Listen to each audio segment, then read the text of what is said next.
for it. I really do. It's got to be taken, really seriously, and I struggled with it for years. There's just the weekend abuse of it, and it started dawning on me, like, for what reason, and especially having kids now, and they do not give a crap if you've got a hangover.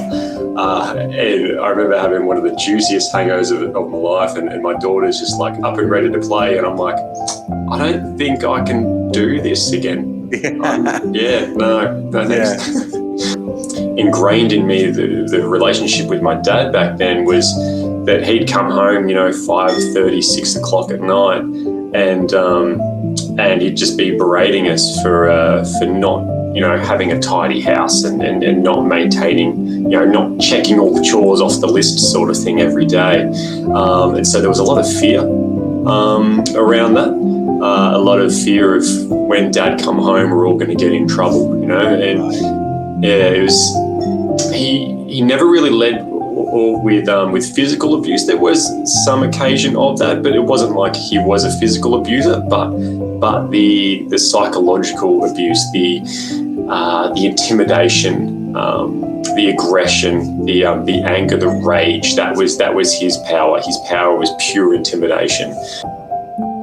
He doesn't know anything, as kids we have that connection to our parents that, they have to be our gods, they have to be our world, because if they're not, then we're not safe. We have to put our parents on the pedestal. It's just, biological. We've got to do that to feel secure.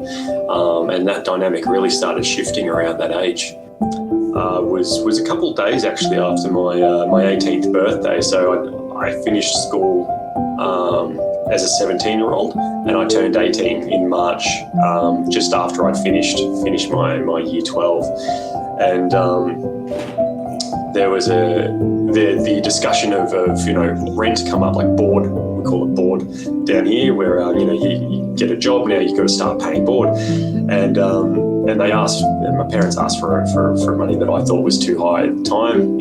Upon reflection now, it's probably fair, but I just kind of threw it back in their face, and I'm like, no, this is not on, this isn't fair, and I said, look, I'll move out. If you guys are going to treat me like this, I'll move out. And they called my bluff, because they said, all right, go. It's very easy to say that you forgive until you actually do the work. You go through that dark night of the soul sort of thing, and you come out of the other side, and you have that moment that completely changes everything for you, and then you realize what true forgiveness is. That's that super powerful thing. It's kind of really hard to explain, but once you've hit it in yourself, you bloody know, and it changes everything. And it's literally like you've just had balls and chains attached to you around your waist, and you've just flung them off, and now you're free, and life is easier. You physically feel lighter. So the proposal was it was a Christmas day. I've always been pretty terrible with thinking of like Christmas gifts, and I just thought, this year, what a great way to get out of kind of getting many Christmas gifts by just arranging a proposal. It's and impossible. Ta-da! So that worked out pretty well. So boom. I can't remember the exact words, something about, you're going to be a daddy. And I just burst into tears. It was the best. It's awesome. You'd use in work? Yeah, I ducked into the printer room and pulled my eyes out, gave her a quick call, and it was great.